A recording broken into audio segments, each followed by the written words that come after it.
And I want to give you a tip that has helped me so much. Okay, that has helped me so much, and I hope it can help you. And that tip is about public speaking. Okay, public speaking. I just want to know where you're at right now.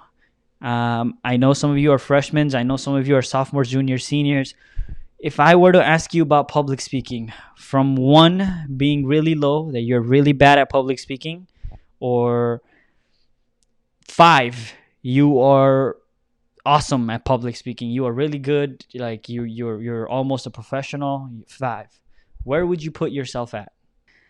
When when I was in my middle school, even in high school years, and if somebody asked me, Vitalina is at 2, okay, great. If somebody asked me what is your level at public speaking, I would have said -5. All right. And I have a reason for this. Most of you know my story, right? I came here when I was young, really, really young. I came from Nepal. I didn't know any English. I came when I was 10 years old. I went to an elementary school. I didn't know the language. I got made fun of for the way I spoke and for the way I dressed, right? And people would just look at me differently than other people, right? My classmate would hang out, uh, who would speak English to each other, and I would just hang out with like no one, right? That was part of my life, and that instilled a fear in me, and I didn't know at that point. I did not know at all that I had a fear. Okay, and suddenly, like as time went on, as I went to middle school, that fear became large and large and large. Right, it got to the point where if a teacher called on me, I would have a meltdown inside, because you know how teachers call on you, like they ask you to read stuff, they ask you to do stuff, right? And if the teacher asked me to if the teacher said, "Hey Timon, can you read this next chapter for us?" Like just reading, I would have a mental, like heart meltdown inside. Like that's how afraid I would be, scared of, right? And if I had a class presentation, then that was the end of me. Sometimes I would even miss going to school because I knew that I would have to give presentations in the classroom. And if I did take up the courage and did the presentation in the classroom, this is what I would do. I would go up to the classroom, right? I would go up to the classroom, and I would start talking. All right, so this was my presentation, and I would start talking, and then when I would talk, I would slowly start to move. Right, this is what I call the funny dance. Or me and Coach Kangas call these the funny dance. I would start to move, and then I would talk. I would not even look at anyone in the audience, and then I would start doing the dance like this. I would start dancing because I would be so scared and I would be so nervous to talk to in front of people, right? And then what would happen is when I would talk, I would do the funny dance, and then as I was talking, I would forget to breathe. Okay? And if you have experienced something similar like this, then you know that this is true, right? When you forget to breathe when you talk, this is what happens, people, right? So this was me. I would be moving like this, and I would talk, talk, talk, talk, talk, talk. And when you forget to breathe, your voice starts to change. So my voice would start to go really high, like my voice would sound like that, right? So it would be a disaster. I'm telling you, it would be a whole disaster of me when I would go to speak. And you might be wondering, Coach Timon, how are you kind of good right now? Because right now I would rate myself from a 1 to 5. I would rate myself as like a 3.5, honestly, 3.5, because I have been studying communication for the last 4 years in college, and I've had a lot of experience talking to students like you, and just talking in front of people with a mic, right? And that's why my skills has improved.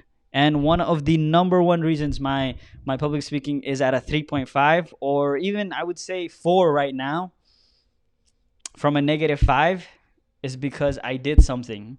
And this is what I want you to take away from my little mini workshop. I did something that most people don't do at first. It's called repetition. Okay, it's called repetition, and you might have heard Coach Kanga say this: repetition is the mother of all skills. Okay, no matter how much scared or no matter how nervous I would get when I would speak in front of people, I kept on doing it. And the reason why I did it is because I had to, not because I wanted to. I had to, right? I joined this leadership club called the Thrive Leadership Club when I was in high school. And in my freshman year, people elected me to be an officer, right?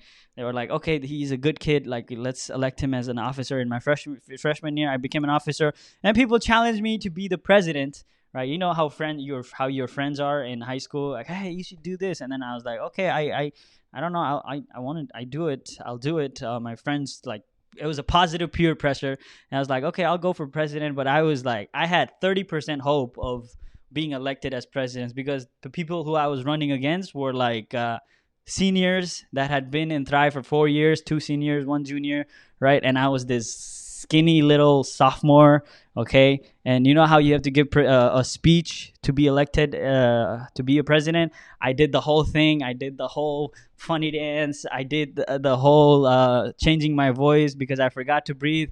And I was pretty sure, like 95% sure, I would not be elected as president. Guess what happened? I got elected to be the president. I was surprised. Like, everybody was surprised. Coach Kangas was like, who the heck is this kid, Timon? I've never heard of, right? And then that's when I started to develop my skills of public speaking. Because when you're a president, or even when you're an officer in Thrive, you should know, right? When you're an officer, we make you present in front of people. We make you do stuff that are out of your comfort zone, and that's when I really got started. I would speak in front of the members, right? And day 1, I kind of moved. I did the whole thing. Day 2, day 3, I suddenly started moving, stopped moving. I started talking on my normal voice, and by the time I was in my senior year, I was good. And now I'm a senior in college, and I am pretty good, right? So you see how that works. Repeating. I kept on repeating. I kept on speaking, even though I was nervous, even though I was scared, even though my voice would change. I kept on speaking. And that's not the only thing I did, okay? I did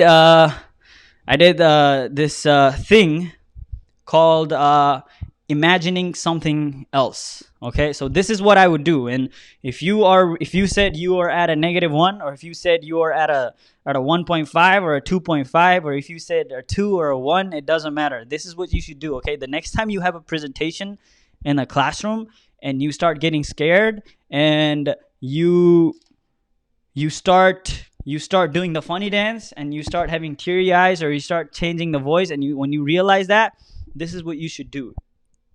I want all of you to imagine the next time you give a presentation, imagine how you talk to a friend. How do you talk to a friend? You talk to a friend normally, right? You talk to your parents. How do you talk to your parents? How do you talk to your sisters? How do you talk to your brothers? You talk to them normally, right? Sometimes when you talk to your friends, you even make jokes, right? You just are relaxed when you're talking with friends, right? And that is what I realized when I started learning about public speaking, and that is what changed for me. And it might work for you too, right? When I'm with my friends, I'm myself. I'm making jokes. I'm just myself. My personality is myself when I'm talking with my friends, because that's me, right? I don't change, or I don't get nervous in front of my friends, or just talking to my friends. If I got nervous and I started doing the funny dance in front of my friends, then I don't know if I would call them my friends, okay? So that's what you should imagine, right? You should look at the people and just imagine that you are talking with a friend. You are talking with your parents, and then you'll realize, oh my goodness, Coach Timon was right, okay? So I challenge you, do that the next time you give a presentation, the next time you have to talk about something. Because let me tell you, public speaking, you have to do it. You have to do it. And I know all of you are in high school. I know you have a lot of presentations, right? So when things go back to normal, you're going to have to do presentations, right? And when you go to college, you're going to have to give presentations. You're going to have to talk with other people. You're going to have to give presentation even when you are older, when you get a job, when you get a career. Okay. And the reason why I told you that I am a 4-year student studying in communications is because I realized that public speaking is a skill that most employers look for. So when you graduate college, or even when you graduate high school and you want to go straight to the workforce, the people that want to give you the money, they look for a skill, and that skill is how well you can talk in front of people, how well you can lead other people, or how well you can talk to the person that is sitting right next to you. And that's why it's so important to develop your skills when you are at where you are at right now.